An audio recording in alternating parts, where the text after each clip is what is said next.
이 영존하는 복음은 영원히 존재하는 복음, 복된 소식인데 지금도 필요해요. 후 3년 만에 가서 천사 셋을 통하여 영존하는 복음을 증거하여 유대인 민족 구원을 중심으로 한 양민족을 구원하는 그런 복음인 거지요. 그러면 이것은 후 4년 만에만 적용하는 게 아니라 지금 현실 가운데 절대적으로 필요합니다. 네. 이제 들어보십시오. 말씀을 전개할 테니까. 근데 이 영존하는 복음을 모르잖아요.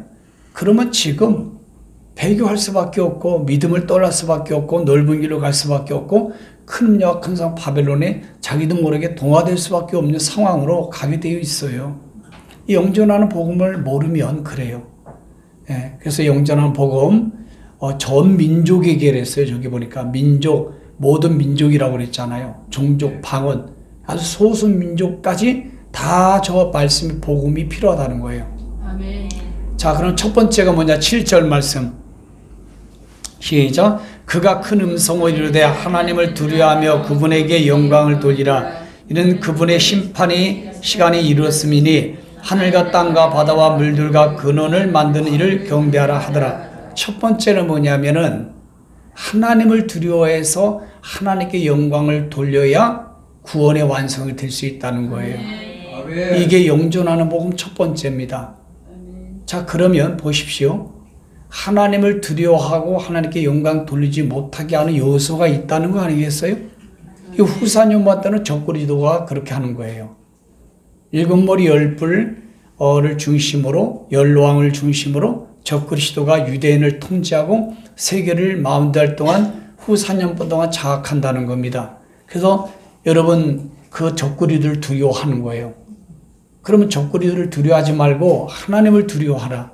아멘. 적그리스도를 두려워해서 적그리스도를 경배하고 짐승표를 받지 말고 적그리스도보다 하나님을 두려워하여 하나님께 영광을 돌리는 믿음을 가져야 구원의 완성이 있다고 하는 첫 번째 복음의 내용인 것입니다. 아멘.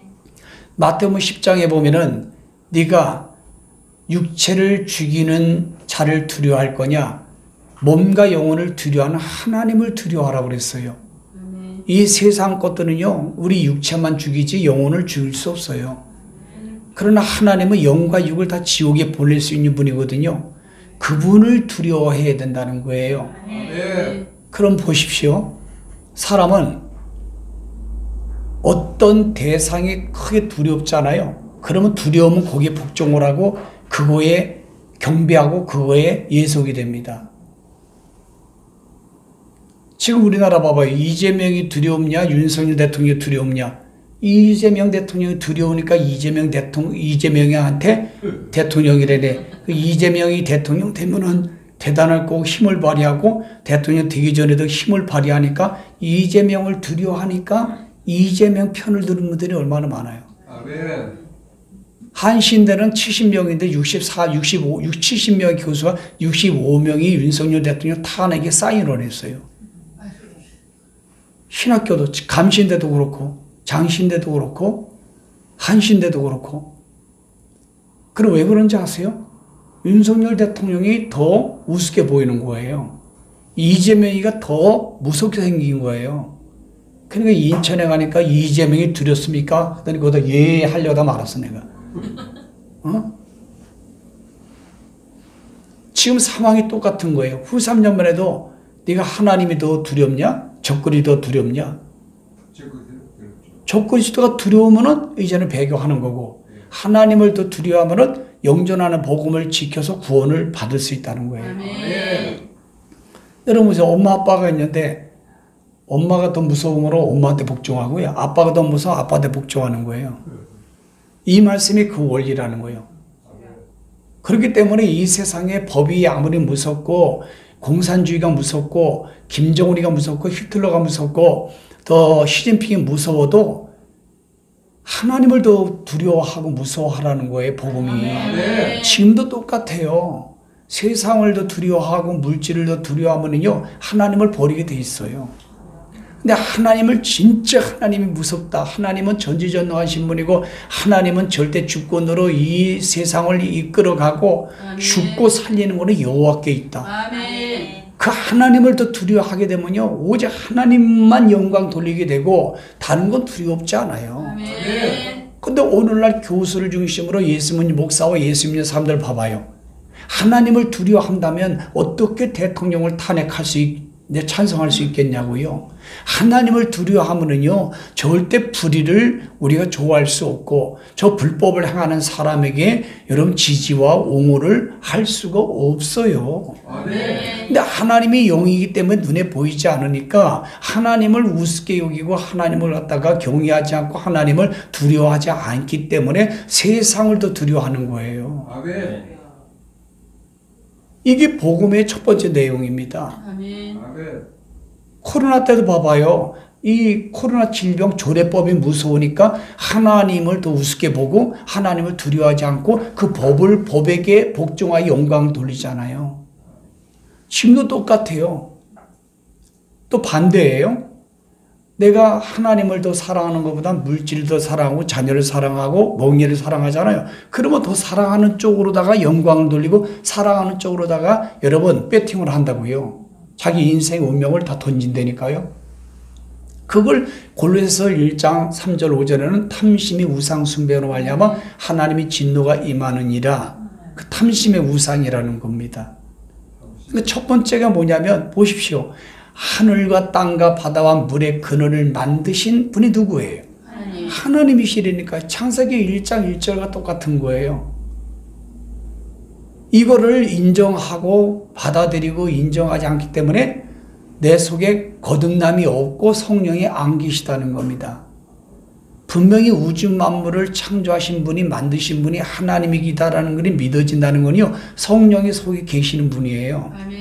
성령의 속에 계셔야 거듭남이 되고 거듭난 사람만이 저걸 진짜 고백할 수 있고 믿어질 수 있고 순종할 수 있고 인정할 수가 있습니다. 근데 성령님이 우리 속에 안 계시면은요, 저 창조주 하나님을 두려워하지 않아요. 하나님은 지옥에도 보낼 수 있고 여러분 천국에도 보낼 수 있고 영과 육을 다 멸할 수 있는 분이거든요. 하나님은 공의로 심판하시는데 엄청나게 무섭거든요. 그런 반면에 하나님보다 더 큰 사랑이 없어요. 그 크신 하나님의 사랑. 이 사실이 인정되고 이 사실이 느껴지고 이 사실이 정말 마음이 감동이 되고 믿어져야 구원이 되는 거예요. 근데 이것이 안 되면은요, 늘 자파를 좋아하고 이 나라 망가뜨리는 데 좋아하고 친종을 좋아하고 친북을 좋아하고 더불어 범죄당을 좋아하는 건요, 100% 이거는 거듭남이 없다는 거예요. 하나님을 두려워하고 하나님을 사랑하는 게 없는 경외가 상실된 거예요. 경외는 두 가지예요. 하나님을 두려워하는 것과 하나님을 사랑하는 걸 합쳐서 경외란 단어예요. 원문의 이르아트란 뜻이. 이게 첫 번째 영전하는 복음이 지금 우리에게 절실히 필요합니다. 얼마나 필요한지 몰라요. 이번에도 보십시오. 이재명이 2심 재판에서 1심에 유죄가 나왔는데 2심에서 여러분 우리법 연구의 그 재판관이 상식적으로 봐도 이거는 반드시 유죄가 나와야 될 문제는 무죄로 때려버리는 거 봐봐요. 그러니까 우리법 연구에는 뭡니까? 보이지 않는 체제 전쟁이라는 거예요. 여러분 보이지 않는 하이브리드 체제 전쟁은 전쟁 가운데는요, 공의도 없고 상식도 없고 법치도 없고 양심도 없어요. 무조건 죽이고 보는 거예요. 그걸 전 체제 전쟁 가운데에 나타났을 현상이 바로 우리나라가 체제 전쟁이잖아요. 그래서 헌법재판관 문영배를 중심으로 한 그 4명이 법치, 양심, 논리, 공의 이게 필요 없어요. 전쟁 때는. 여러분 생각해봐요. 6.25 전쟁 때 뭘 필요해요? 여러분 부부간에 막 전쟁이 싸울 때 공의가 나와요? 양심이 나와요? 법치가 나오고 윤리가 나오고 질서가 있어요? 싸울 때는 그런 게 없어. 목자와 양과 싸울 때도 봐봐요. 그게 있어요? 배는 게 없다니까 싸울 때는. 학교 다닐 때 봐봐요. 코피 먼저 내는 애가 이기는 거예요. 싸움하는데 생각도 하고 공의도 생각하고 양심도 생각하고 양심이 있으니까 기대기만 때려야지. 어디 이걸 싸우는데 그렇게 하는 사람이 어디 있어요. 지금 우리나라가 전 세계가 미국을 중심으로 체제 전쟁이기 때문에 아무 필요 없어요. 전쟁은 그냥 죽이고 사는 거예요. 양심도 뭐가 없어요. 그러니까 여러분 그 사진을 갖다가 축소했다고 그걸 조작이라고 여러분 무죄를 때리는 게 상식적으로 납득이 안 돼요. 근데 우리는 왜 납득이 돼요? 체제 전쟁이고 붉은 말이 성취되기 때문에. 아멘. 아멘. 그리고 적그리도 공사사이자 악법 독재 체제의 말씀이 나타나야 하리라. 이 말씀이 우리 가운데는 확연히 움직이고 작동이 되기 때문에 저 우리법 영구회가 우리나라의 모든 사람이 유죄와 무죄를 판결하는 저것들이 하박국 1장 14절 말씀처럼 다 장악된 거는 성경의 안목을 보면은 우리는 이해가 된다고요. 아멘. 그러면 우리에게는 뭡니까? 경고장이에요, 이게. 우리 예수 믿는 사람들이 경고를 해주시는 거예요. 하나님의 절대 주권에 의해서. 아멘. 그런데 사람들이 이거를 모르고, 어떻게 판사들이 저 모양 저꼴이냐고, 어떻게 저 이재명 하나를 못 집어넣냐고, 이번에도 부동산 사장이 뭐라냐, 뭐, 어떻게 저 이재명 하나를 못 집어넣는지 모르겠다고. 그러니까 내가 성경 얘기를 좀 해줬어요. 그 예수 믿는 사람들은 그렇게 말하면 아주 차원이 좀 낮은 거예요, 단수가. 급수가 낮은 거라니까. 우리는 딱 말할 때, 경고구나. 하나님 말씀에 지금 성취시키는구나. 아멘. 요한일서 2장 18절 적그리스도가 지금 마지막 때라 적그리스도가 많이 나타나야 하려는 것이 지금 벌써 이미 이루어지느니라. 아멘. 야, 그러면 우리한테 박해와 핍박이 눈앞에 계속 다가오고 있네. 이거를 우리가 깨닫고 느껴야지만이 되는 거예요. 아멘. 이게 맹인이 아니고 이게 영적 감각이 살아있고 이게 영적 눈이 열린 사람이고 이게 여러분 뭔가 믿음이 움직이는 사람들이에요. 게다가 이재명이 이번에 유죄 나오는 거 보고 야, 경고장이구나. 이게 하나님의 절대 주권 아래 경륜 통치 섭리에 가는 거 법리대로 끌어가는 거 아니겠어요? 아멘. 조직적으로 하나님의 허락한 계획하에 끌어가는 경륜 아니겠습니까? 아멘. 그러면 이제는 때는 얼마 안 남았다는 거예요. 공중재림 전에 핍박과 박해가 얼마 안 남고 그리고 예수님이 신랑으로 오시는 파르시아 그리고 우리를 피고파의 휴거로 구원의 완성을 시켜줄 그때가 지금 얼마 안 남았습니다. 이거를 알려주려고 하나님이 저런 걸 다 허락해 가시는 거라고요. 그런 걸 쏙 빼먹고 예수 믿는 사람들 얘기하면은 아직도 여러분 이 차원이 낮은 거예요. 차원이. 그러니까 여러분 하나님을 두려워해야 돼요. 하나님이 누굽니까? 요한복음 1장 1절 태초에 말씀이 계시니라. 이 말씀이 하나님과 함께 계셨으니 이 말씀이 곧 하나님이시니라. 그러니까 성경을 사랑하고 성경을 두려워할 때 영존하는 복음이 지금 작동되고 있는 사람이다. 아멘. 결론적으로 구원의 완성이 되어지는 사람, 주님 공중에 휴거될 수 있는 사람이라는 거예요. 이 영존하는 복음이 우리 가운데 작동이 안 되잖아요. 우리 삶 가운데 이게 움직이지 않잖아요. 그럼 100% 크름력, 큰성 바벨론, 그리고 물질, 세상, 명예, 내가 아주 무섭게 하는 사람, 그 사람한테 복종하게 돼 있어요. 그럼 우리 영혼은 배교하여 지옥 가게 되는 겁니다. 하데스 지옥을. 그러니까 무엇을 사람을 두려워하지 마시라니까 하나님을 두려워하시라고요. 물질을 두려워하지 마시고 하나님을 두려워하십시오. 이 세상 법을 두려워하지 마시고 하나님을 두려워하시라니까요. 포괄적 차별금지법, 여러분 지방 기본 법안을 무서워하고 두려워하면은 하나님은 완벽해서 따박에 떨어지는 거예요. 하나님을 우습게 여기는 거예요. 그래서 영존하는 복음이 부동하기 때문에 지옥 간다는 뜻이에요. 이거 얼마나 중요합니까? 여러분 베드로 전후서는 주 65년경에 사도 베드로를 통해서 기록된 건데 그 베드로 전후서의 말씀의 내용을 쭉 보면은요 평상시 말씀일까요? 핍박과 아주 강력한 핍박과 박해 시대의 말씀일까요? 두 번째예요. 평화로운 말씀이 아니라고요. 로마 시대 때에 악명 높은 네로 황제 시대 때에 네로 황제 전에 갈리큐란가 잊어먹었네. 하여튼 그 왕이에요. 그때부터 예수 믿는 사람들을 얼마나 박해하고 극심한 핍박이 왔어요. 엄청난 불시험이 왔어요. 이게 전체도 베드로 전후서의 말씀의 배경입니다. 그때에 성령이 베드로를 통해서 소망을 준 거예요. 너희들에게 엄청난 로마의 그 악법을 중심으로 엄청난 박해와 핍박으로 인하여 그 화형을 시키는 박해로 인하여 너희들 절대 폐기하면 안 된다. 절대 너희들이 구원을 잃어버리면 안 된다.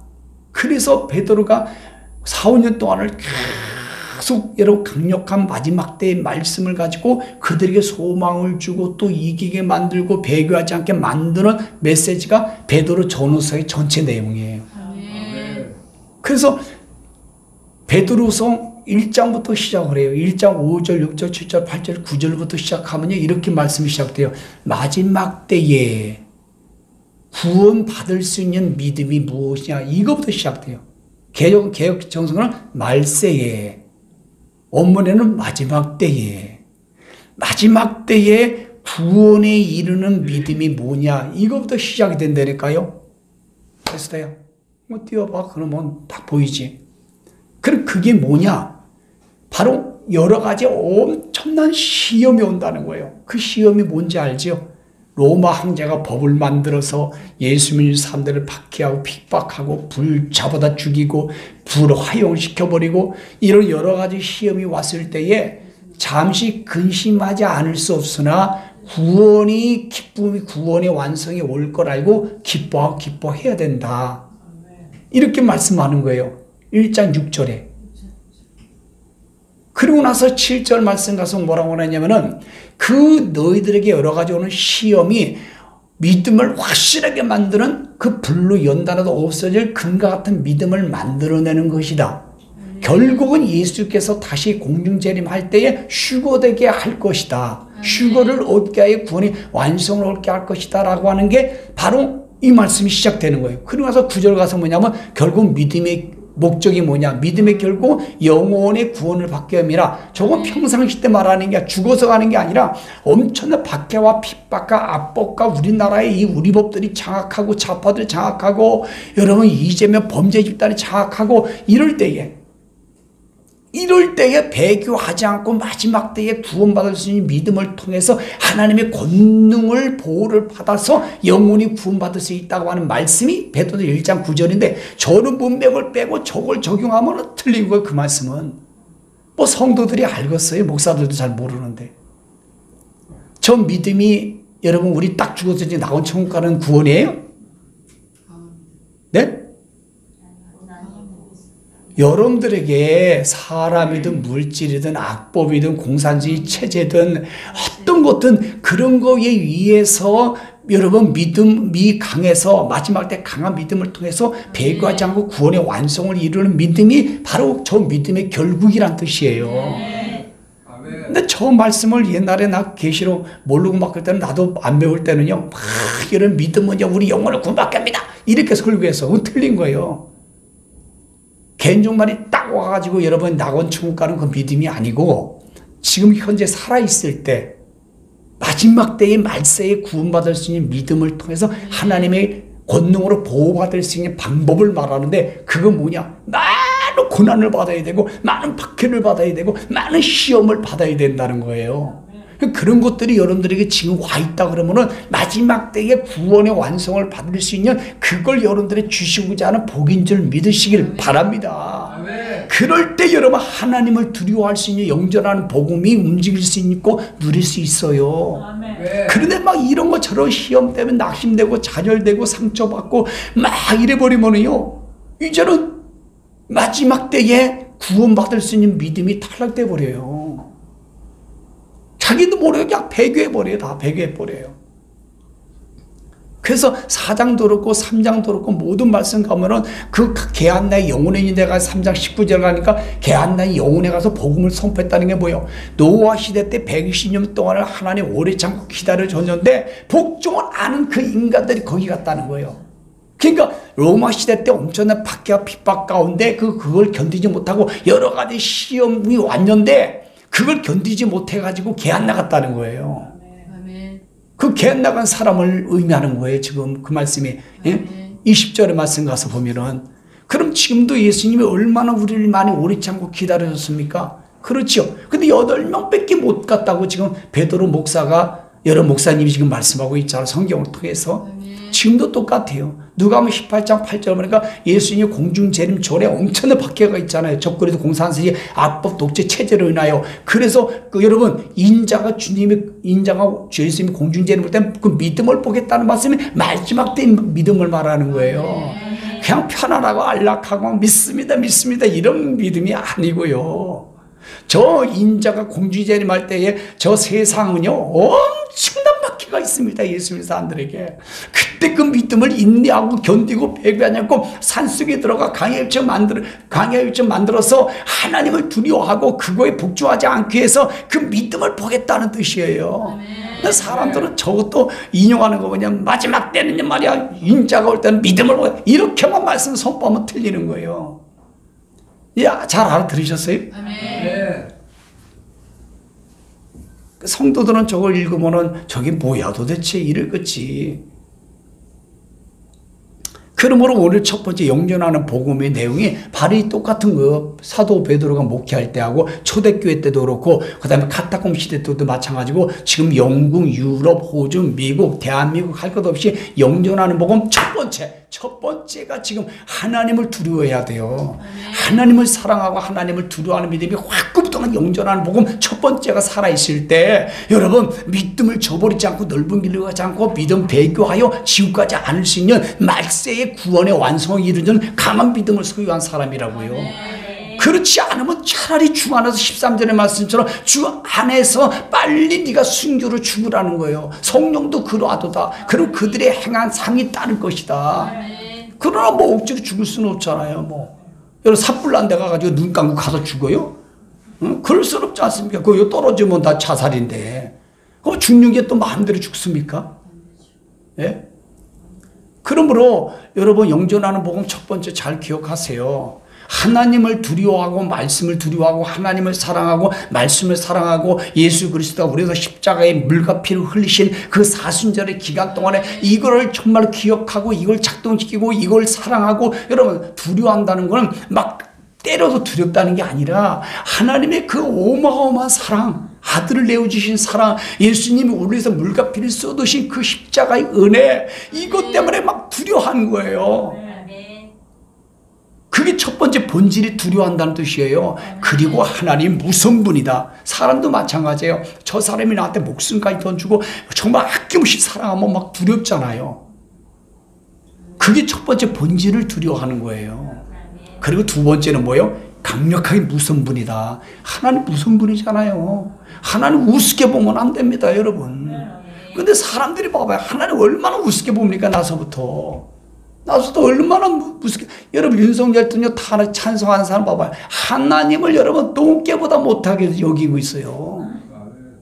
얼마나 하나님을 무시하는지 아세요? 하나님을 무시하면요 하나님이 그냥 두지 않습니다. 이게 영전하는 복음이 있는지도 몰라. 영전하는 복음이. 여러분들이 지금 살아가면서 영전하는 복음 첫 번째 잘 기억을 하세요. 아멘. 여러분들이 지옥까지 안 오려면 하나님을 영전하는 복음 첫 번째 꼭 기억하세요. 지금 큰력 큰성 바벨론 세상 나라가 악법을 통해서 660년 시스템을 가동하고 있지 않습니까? 거기다가 사람들이 얼마나 강팍해요. 가족 간에 얼마나 강팍해. 집안 식구가 원수고 그리고 교회 공동체 안에 목회자 사이에도 얼마나 강팍합니까 여러분. 이럴 때 여러분 보세요. 하나님을 사랑하고 두려워하는 마음이 없으면은요 100% 여러분 그 영전하는 복음 놓쳐버려요. 영전하는 복음 놓치면요 자기도 모르게 죄 가운데 넓은 길로 가다가 큰성 바벨론을 빡 속에다가 지옥 가. 어느 순간에 개인 종말이 와도 회개를 못해. 자복 회개가 안 돼. 그게 자기가 옳은 줄 알기 때문에. 자기가 옳은 줄 알면요 가장 무서운 거예요. 자기가 상황을 알고 자기 자신도 알고 이 상황을 알고 할 때 자복하게 하는 거지. 내가 죄 가운데 거한다는 걸 모르는데 나는 옳다 하는데 자복하기를 못하죠. 근데 내가 잘못한데 하는 건 100% 자복해. 근데 내가 옳다 나 잘못한 게 없다. 그래서 의인이 무서운 거예요 여러분. 나는 의인이다. 예수의 피로 의인이 아니라 내 스스로 나는 죄가 없다. 나는 의인이고 나는 싫어한다. 이런 사람이 위기라니까. 가끔 우리 같은 다 바리새인 같은 요소가 있어요. 우리는 다. 그게 무서운 거예요. 그래서 세리처럼 죄인입니다. 이런 사람 100% 구원받아요. 그러니까 늘 우리는 다 하나님의 주님 앞에 배만 심판대 앞에 살아가고 우리는 신부자에 거치지 않지만 다 도찐개찐이야. 뭐 나나 여러분 담임 목사 여러분들이나 다 그게 그거요. 죄 가운데서 살아요. 이해하시겠어요? 그래서 예수 그리스도의 초림과 재림의 새 상속자 복음을 매일 놓칠 수 없다는 거예요. 매일 죄 가운데 사니까 이걸 어떻게 놓쳐요? 매일 자복 회개하고 살아야 되는데 이게 영존하는 복음 첫 번째가 작동되는 거예요. 하나님을 두려워해야 그나마 아유 주여 용서하소서, 아유 십자가 나를 위해 죽으신 거, 아유 하나님 영광 받으세요. 내가 하나님의 일, 하나님과 관계된 일에 먼저 사랑하겠습니다. 내가 주님을 찬양하고 예배드리고 내가 정말 주님과 관계된 일에 영혼들을 구원하고 배교시키는데 내가 하나님 먼저 따라가겠나이다. 이게 영존하는 복음이 첫 번째 작동되는 줄 믿습니다. 아멘. 이러한 여러분 되기를 주님으로 축원합니다. 자, 두 번째 8절입니다. 8절 시작. 또 다른 천사가 곧 둘째가 그들을 따라 말하되 무너졌도다 큰 성 바벨론이요 모든 나라에서 그의 음행으로 말미암아 진리의 포도주를 먹이던 자루다 하더라. 두 번째 영전하는 복음은 뭐냐면요, 큰 음력 큰 성 바벨론에 속하지 말라는 거예요. 왜냐하면 큰 음력 큰 성 바벨론이요 예수 믿는 사람들이 좁은 길로 가는 사람 넓은 길로 가게 만드는 여러분 우상 숭배의 포도주를 먹이는 거예요.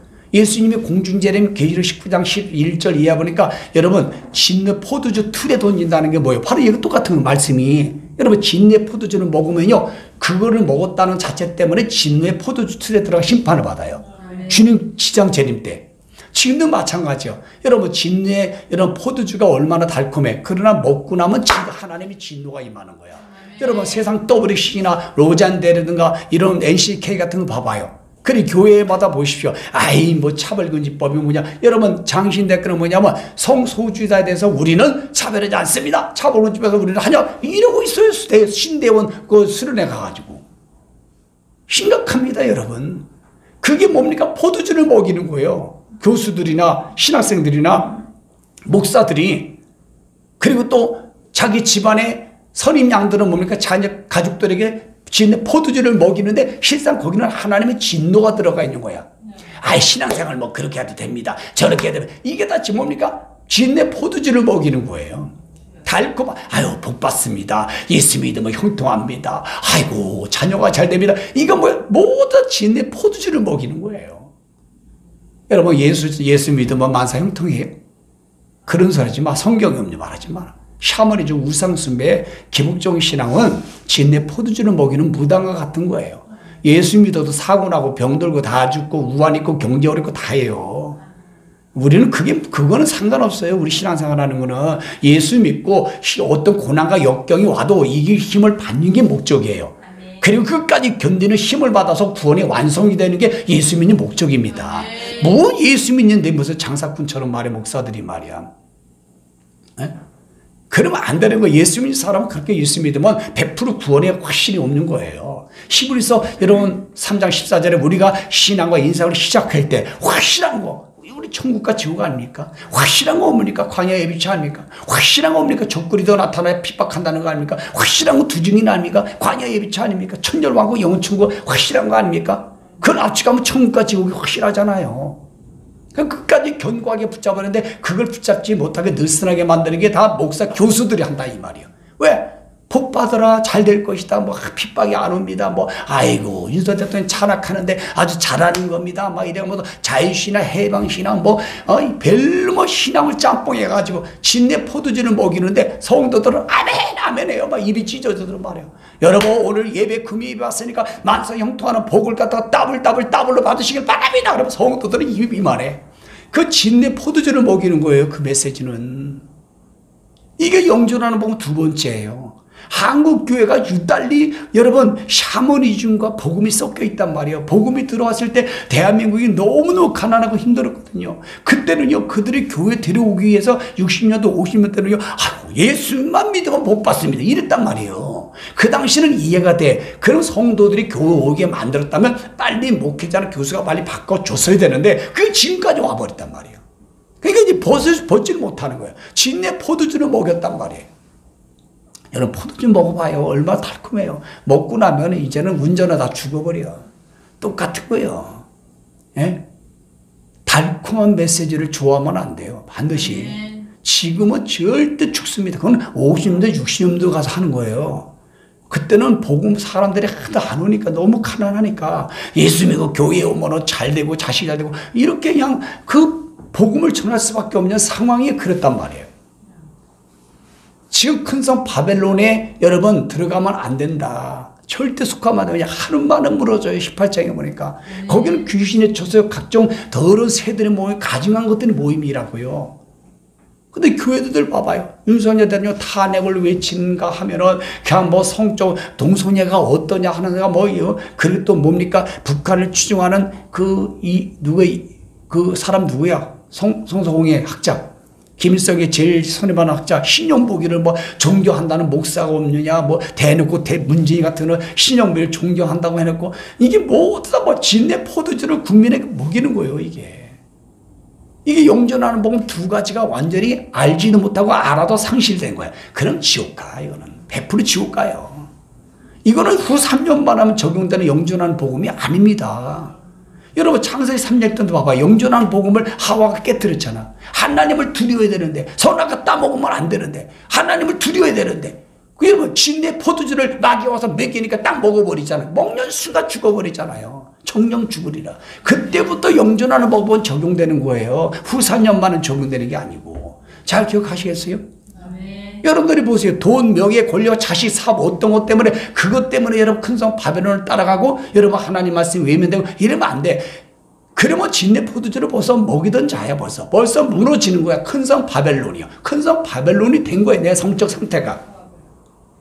그러면 깨달아야 돼 빨리. 그런 순간에 사람은 나서부터 큰 성 바벨론에 속하지 않을 수 없어. 100% 순간 아유 주여 내가 큰 성 바벨론에 속했네요 하고 딱 깨닫고 자복회개 하면 얼른 나오는 거예요. 18장 4절로 딱 가게 돼 있다니까요. 영존하는 복음이 있다는 거예요. 그 사람은.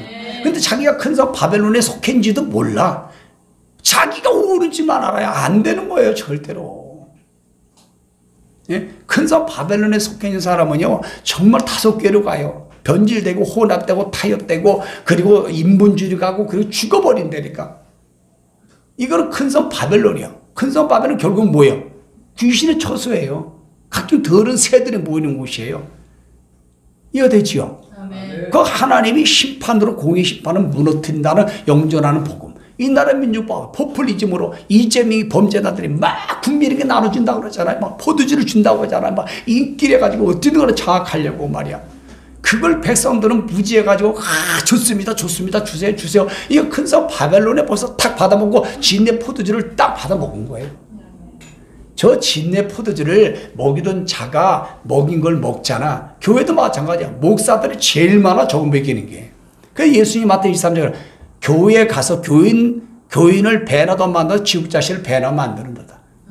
진내 포도주를 먹이는 메시지 들으시면 안 되고 유튜브에 가서도 진내 구두주를 먹이는 목사들 분별하지 못해가지고 그거 듣지도 마세요. 코스프레 하지 마시라니까 제발.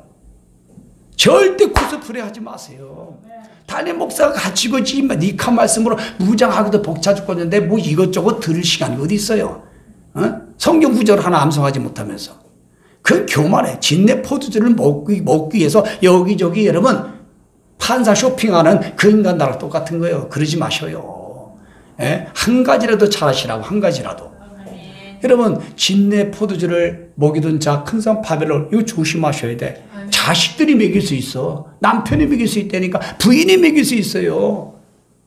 여러분들이 가장 도움을 주는 사람이 여러분들 먹일 수 있다니까 조심하십시오. 영전하는 법을 딱 알면 어허 네가 나를 진내 포도주를 먹이는구나. 네가 큰 성 바벨론이구나. 딱 거절할 줄 알아야 돼요. 그 영전하는 복음을 그래서 배우는 거예요. 이해하십니까? 자 여기까지만 하고 그 다음에 마지막 9절 10절 9절 시작. 또 다른 천사고 셋째가 그들을 따라 큰 음성이 이르되 만일 누구든지 짐승과 그의 우상에게 경배하고 이마에나 손에 표를 받으면 10절 그도 하나님의 진내 포도주를 마시니. 봐봐요. 이게 같은 거예요. 그 진노에 잔을 섞인 것이 없이 부은 포도주라. 거룩한 천사들 아까 어린 양 앞에서 불과 양으로 고난을 받으리라. 세 번째 천사가 복음을 전하는 게 뭐냐면 세상의 시스템과 법을 따라가지 말아라. 666을 손이나 이마에 받으면 안 된다. 그거 받으면 혜택을 받거든요. 교회에 여러분 지원금이 막 1,000만 원씩 나올 것이고 그다음에 뭡니까 경제적인 도움이 올 것이고 혜택도 줄 것이고 세금 감면해 줄 것이고 엄청나게 많은 혜택이 옵니다. 여러분. 저 660년 시스템을 갖다가 여러분 그대로 우리가 사용하고 받아들이면은 보시라고요. 불과 유황못에 가서 영원히 고난을 받아요. 영원히 고난을. 그래서 우리는 우리 몸속에 집어넣는 시스템을 편리하고 안전한 몸에 집어넣는 거를 아예 하지 말자.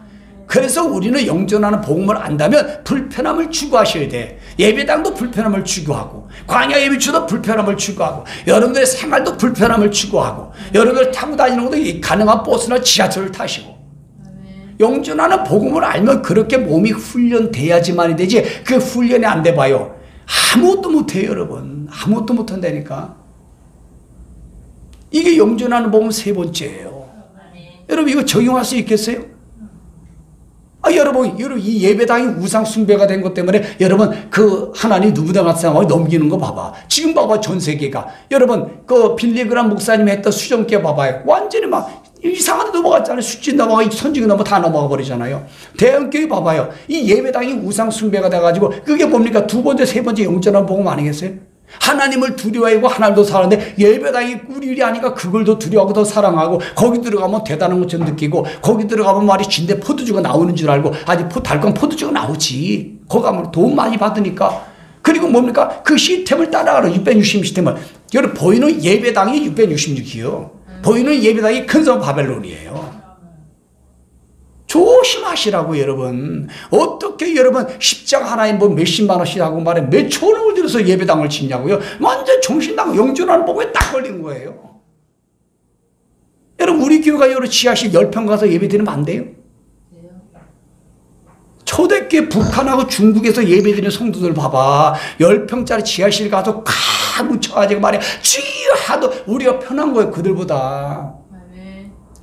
이게 한국교 예배당이 이게 우상숭배예요. 그러니까 하나님의 솔로몬 성전도 느부갓네살이 넘기는 거 봐요. 다니엘서 1장에. 하나님 왜 넘기기 위해서 그거를 갖다가. 그러니까 전 세계 이 예배당을 다 넘기는 거 봐봐요. 세상에. 술집으로 넘기지, 창구로 넘기지, 이단으로 넘기지. 요 방화동에도 몇 개가 넘어갔잖아요. 이단들에게. 하나님 넘기는 거예요. 그러니까 여러분 이 예배당을 절대 여러분 신성시하거나 예배당에 우상숭배하고 그러지 말라고. 무슨 여기다가 무슨 기둥에다가 무슨 몇십만 원씩 바르고 뭐 몇 억씩 발라요. 그 우상숭배라는 거예요. 예배당은 예배 드리는 장소예요. 성전은 우리입니다. 무슨 여기가 성전이에요. 말도 안 되는 소리지. 그 지금도 성전이라고 말을 해요. 여의도 교회나 어디 가면 무슨 성전 무슨 아이고 나는 정말 말세 무식하기는 정말 고린도서 3장 6절도 몰라. 여러분 공동체가 교회야. 여기 교회라 이런 거 붙이면 안 되는 거예요. 사실은 교회는 우리가 교회예요.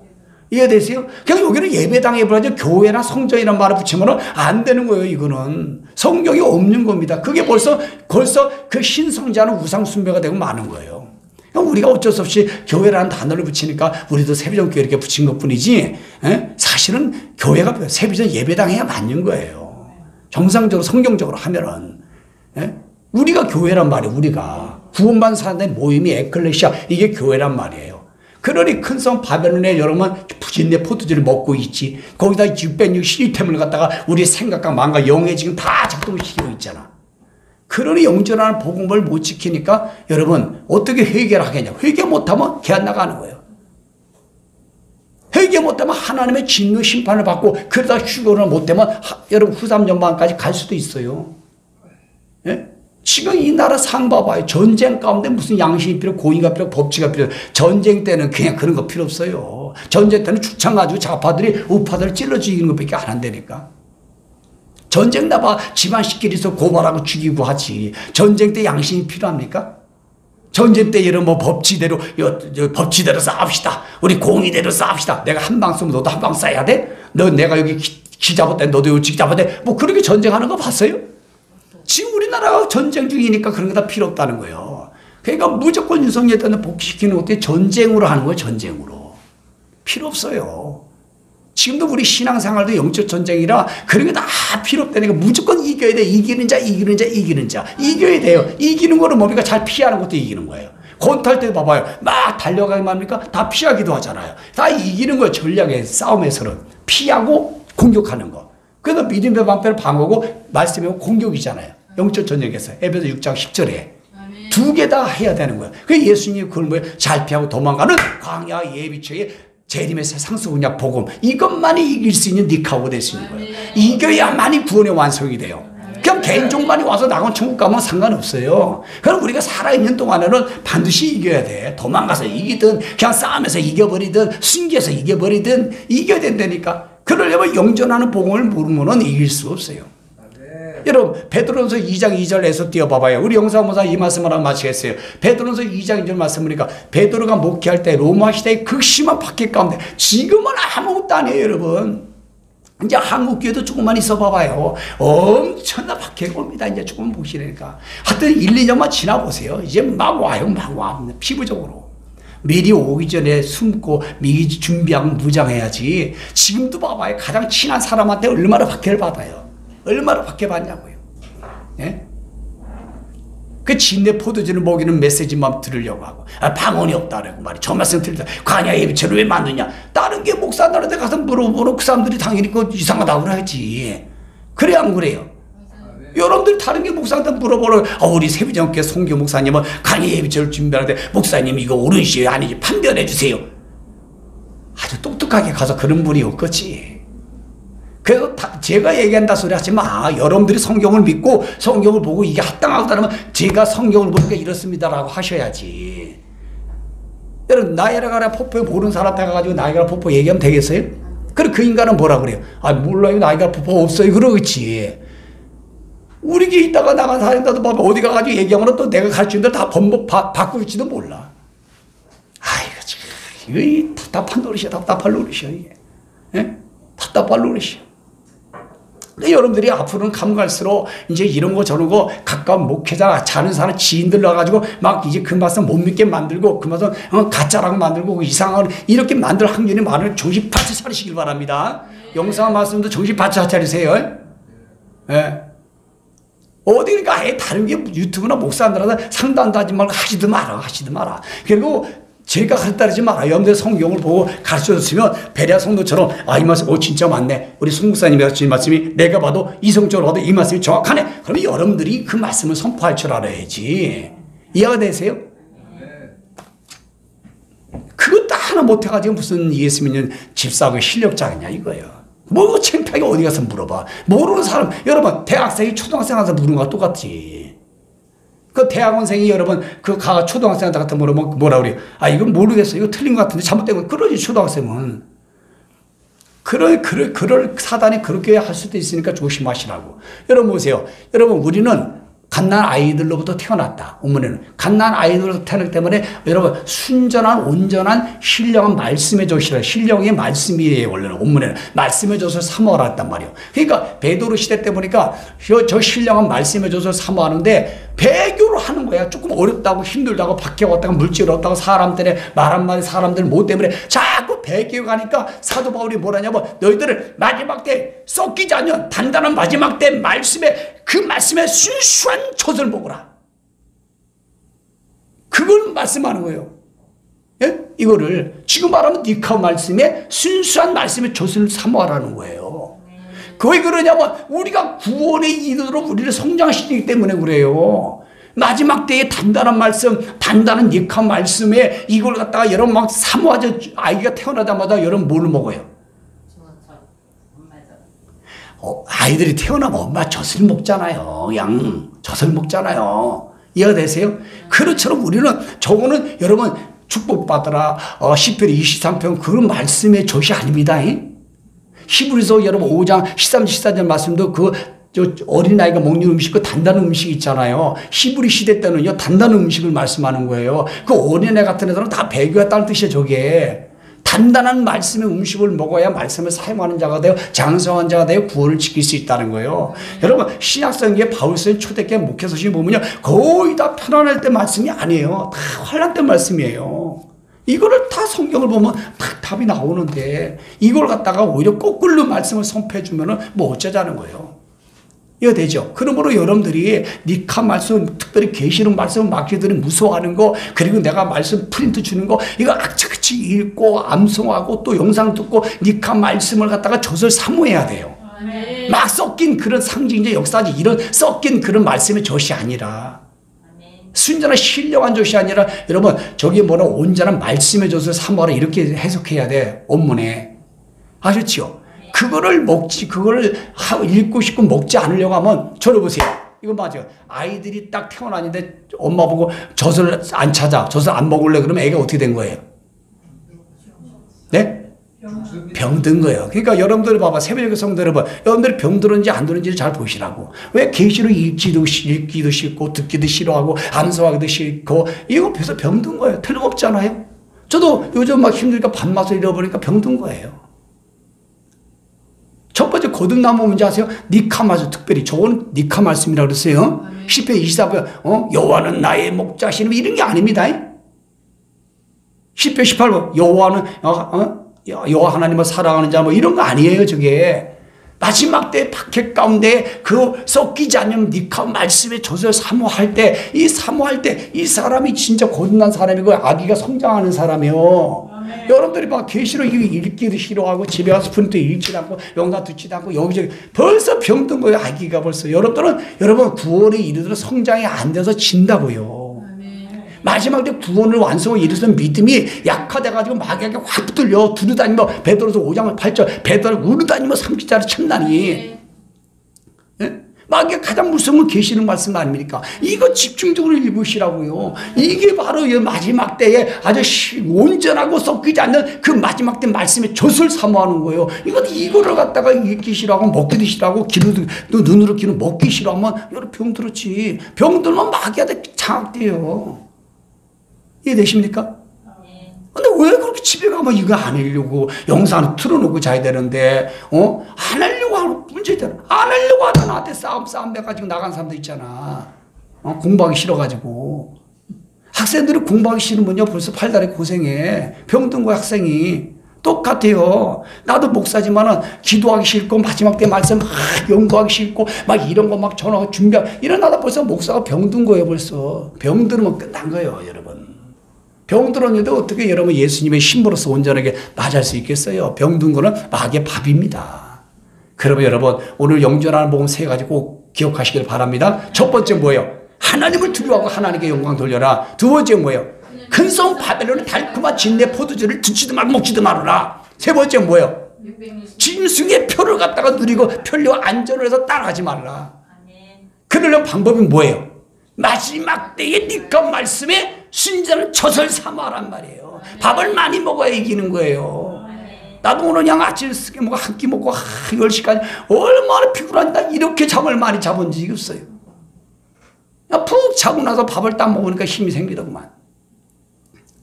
영적인 말씀 마지막 때 니카 말씀 먹어야지 뭐 이상한 축복의 말씀 아브라함의 복을 받고 이런 말씀 먹으면 힘없어요. 어린아이처럼 단단한 말씀을 먹어야 니카 말씀에 순전한 말씀의 젖을 사모하면 먹어야 거듭남이고 건강한 거고 무에서 구원의 완성으로 성장해 갈 수 있다고 분명히 말씀하고 있지 않습니까?